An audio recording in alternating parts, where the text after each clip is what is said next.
Hey again, boys and girls. I hope everybody's ready for Chapter 3 today of our Junie B. Easter book. The name of Chapter 3 is Waiting and Waiting. On Saturday morning, I jumped out of bed very excited, because today was the day of the party, of course. The Easter egg hunt! The Easter egg hunt! Today is the day of the Easter egg hunt, I sang real loud. I ran into Mother and Daddy's room, and I turned on their light. The Easter egg hunt! The Easter egg hunt! Today is the day of the Easter egg hunt, I sang again. Mother opened one eyeball. It's not time to get up yet, Junie B., she said. It's still dark outside. Please go back to bed. I put my head down next to her face. Yeah, only I don't think that's actually possible, I said, on account of my brain is already activated. Mother put her pillow over her head. I lifted it up. I'm going to find the golden egg today, I said. I told you about that, right, Mother? Whoever finds the golden egg gets to swim in Lucille's hot water. I hugged myself, very happy. I would love, love, love to swim in hot water, I said, except for Sheldon and May want that prize too. Plus, Lucille loves Sheldon, and so maybe she might give him a hint or something, and a hint would not be good. I did a little frown. Plus, here's another problem, I said. May has bird parts, and birds can see as good as a hawk. Mother pretended to snore. I did a huffy breath at her. Sometimes mothers do not act their old age. Finally, I put the pillow back on her head and I went back to my room. Then I picked up my stuffed elephant named Philip Johnny Bob, and we skipped to my closet to pick out party clothes. We looked at all my hangers. I said. What kind of clothes are good egg hunting clothes, do you think, Phil? Philip tapped on his trunk. Well, let's see. Good egg hunting clothes should be easy to run in, probably. 'Cause when you spot an egg, you will have to beat people to it, right? He asked. Right, I said. Plus, good egg hunting clothes should not be a dress either, on account of sometimes when I am beating people to an egg, I will have to tackle them and get in a scuffle. Correct, said Philip. Tackling and scuffling often happens in egg hunts. He thought some more. Also, good egg hunting clothes should have big pockets to carry all the eggs you're going to find, he said. I nodded. Yes, plus good egg clothes have to be pretty, right, Phil? I said. Because this is a fancy party, you know. I know, said Phil. Egg clothes should definitely be pretty. Like, we looked some more.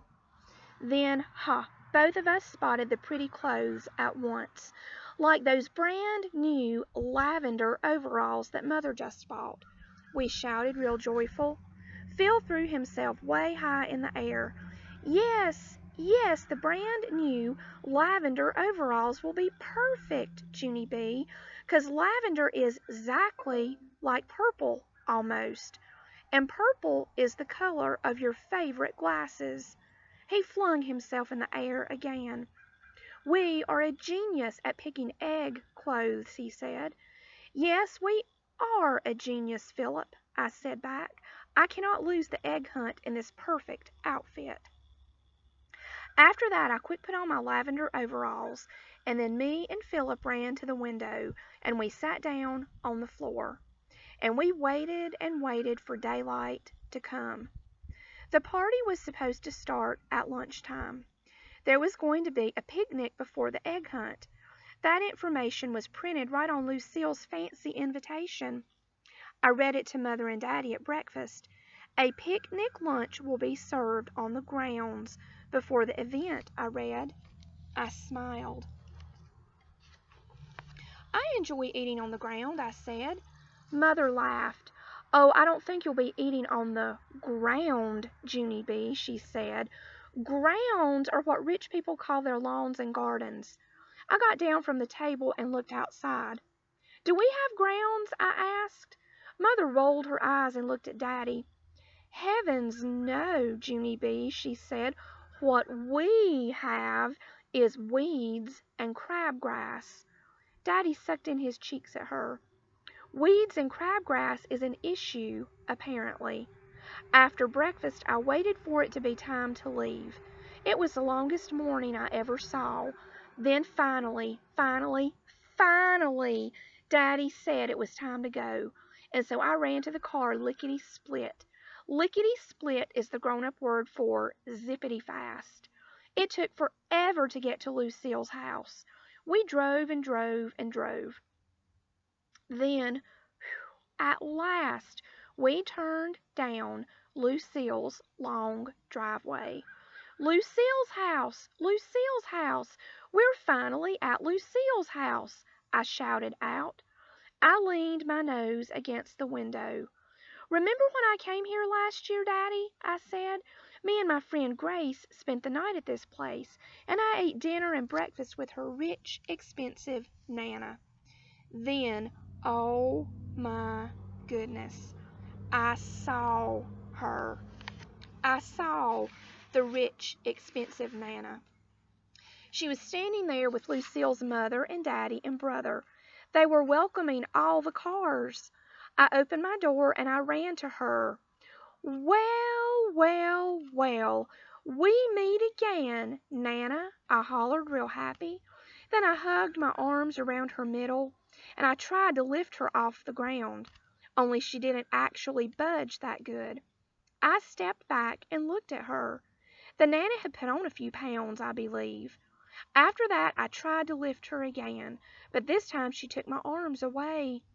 Oh, dear, no, young lady, you mustn't try to pick me up, she said.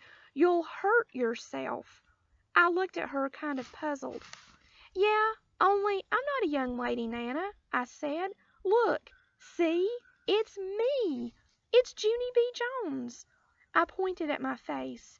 Don't you remember, huh? I spent the night here with Lucille and Grace. Remember that, Nana? It was the time of our life, I said. The Nana looked closer at me. Then all of a sudden drops of sweaty came on her head. She took out a tissue and dabbed herself. Oh my. Oh dear. Yes, I remember now, she said. She did a little shiver. Junie B. Jones, I remember you well. I skipped around her in a circle. Today is going to be fun, right, Nana? Today I'm going to find the golden egg. After I skipped, I held out my hand to do a high five. But the Nana didn't actually respond, and so I just swatted at her sleeve, and that's all. Just then another car drove up in the driveway. I turned around, and oh boy, it was my good friend named Shirley. Plus, after Shirley came Sheldon, and after Sheldon came Roger, and after Roger came Camille, and Chanel, and Herbert, and Jose, and Lenny, and then all the rest of the children in room 1 came too. Only wait till you hear this. I didn't see you-know-who. I looked all around to be sure. Then I crossed my fingers for luck, and I hoped that maybe May wouldn't show up at all. So here's Junie B. and Lucille's Nana. 'Cause maybe she would forget that the party was today, possibly. I thought a minute. Or else maybe her daddy's car would get 4 flat tires, or maybe his battery would go dead, or maybe his muffler would fall off in the middle of the street. I thought some more and did a grin. Or else maybe May was playing in her backyard this morning, and she bent over to tie her shoe, and floof, she got carried off by a North American barn owl. I bent over and laughed out loud. Now that was a good one. And that is the end of chapter 3. The name of chapter 4 is Eggs and Sweaty and Other Stuff. So I'll be reading that one very soon. I hope everybody's still doing okay, and we'll talk soon. Bye.